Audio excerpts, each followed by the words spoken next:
Because then we're going to get a 0. Go. The Industrial Revolution benefited the common man. We can look to many reasons and documents to why it did. First, we'll look to the Philosophy of Manufacturing, written in 1853 by Andrew Ure.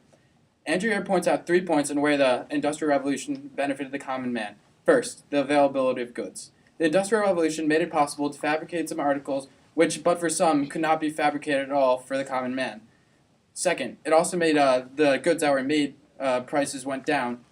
Third, in terms of jobs, there's more jobs available because factories required unskilled laborers opposed to the early methods requiring skilled laborers. In addition, the proficiency of the jobs greatly increased. There was less time and less work and labor, and then there was more return. There's also less resources required because coal is more widely used instead of wood. Next, we can look to the living conditions that improved. As a result of the Industrial Revolution, the diet greatly improved. Meat was a rarity in the 18th century, but by 1830, meats and potatoes was more common as wheat was replacing rye and oats. In addition, we can look at the jobs that were more available. First, women and children were allowed to take jobs outside the household. Traditionally, they were not allowed to have these jobs, but when the Industrial Revolution came, there was such a widespread need for work that women and children were allowed to have jobs. It also gave jobs to immigrants, such as Irish. It gave jobs to immigrants, such as Irish immigrants, who can come to new countries and look for new jobs, and these factories provided them with jobs. Lastly, the conditions of these factories may have been poor. However, it compelled workers to improve their conditions. Workers would form unions, and these unions gave many workers a loud voice, which often resonated in the ears of their bosses. They often used the threat of strike, which allowed them to gain what they wanted. In conclusion, the Industrial Revolution, for all these reasons, benefited the common man. Time. Okay. Can we film my Spanish project? Hold on.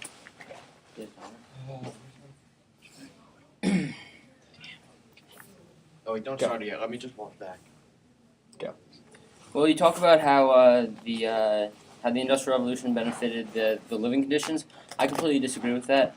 In many cases, the people who were living in the cities lived in very crowded cities and lived in very crowded houses. As a matter of fact, a statement in Spielvogel actually stated that rooms were about 5 to 6 people in capacity, and people were sharing beds.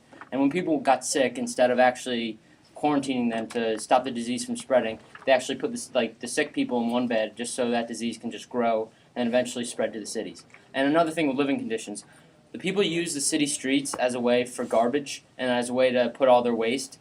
So, I mean, with all the waste just staying there without the government cleaning it up because they didn't really care about the lower class, the waste just stayed there and just caused just thousands and thousands of different diseases, which ultimately caused more death. So you can't really say that it benefited the common man when people around them were dying and people around them were just living a worse life.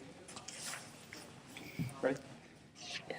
I'm glad you brought up sanitation, because as a result of the Industrial Revolution and the poor conditions of the workers, yes, I will concede for some of the workers that had poor conditions, that as a result of these and the calls for better sanitation, there was sanitation return. Edward Chadwick, a big worker for the sanitary conditions of London, came up with new ideas of sewers and piped drinking water. His ideas led to the eventual reforms, such as the Public Health Act of 1848. This act established a central board of health. There was also a corporate water board. Also, corporate boroughs were forced to assume the responsibilities for drainage, water supplies, and the removal of nuisances. Lastly, you pointed out how there's thousands and thousands of diseases. There was not thousands of diseases. There's hundreds, but not thousands. And the one disease that was eradicated, much due to the public, due to these public acts, was cholera. As a result of the better sewage, the cholera went down greatly. Time. Is John alright?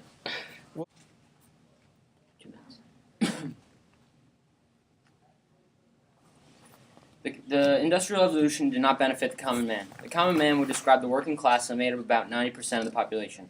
Argument 1. The Industrial Revolution may have created jobs for the commoners, but the working conditions were very harsh and extremely dangerous.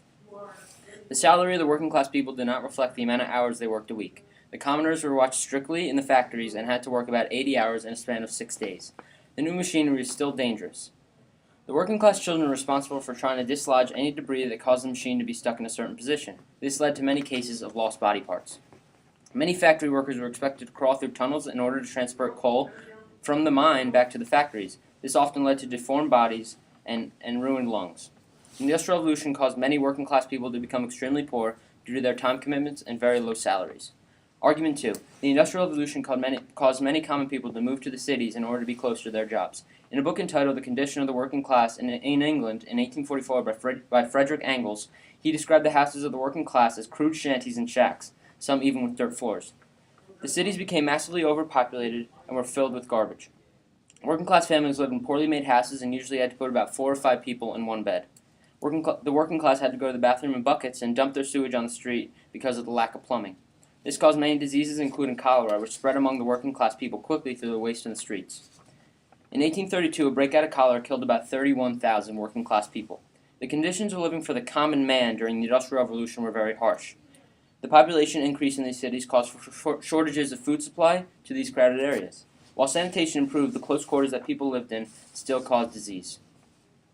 The Industrial Revolution did not benefit the common man for 2 reasons. Their working environment was hostile and dangerous, and their living conditions were unhealthy and overcrowded.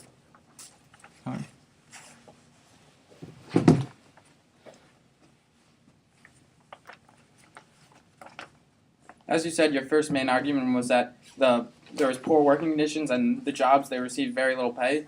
But before the Industrial Revolution, there was not as many jobs. The Industrial Revolution was key in creating many jobs. Due to the enclosure movement that was passed, a lot of the farmers ended up losing their land, and they had to flock to cities. And the factories that were forming around these big cities and rivers allowed them to get jobs and to get pay. In addition, you brought up the sanitation. Like I said in my rebuttal to yours, that the sanitary conditions greatly improved during the 1850s. I mentioned the Public Act of 1848, but in addition, there was the Public Act of 1875. This required all residential constructions to have running water system and internal drainage. Clearly, they were making improvements that would not have made otherwise unless there was this big call. So there was eventually very good sanitation in cities. Time.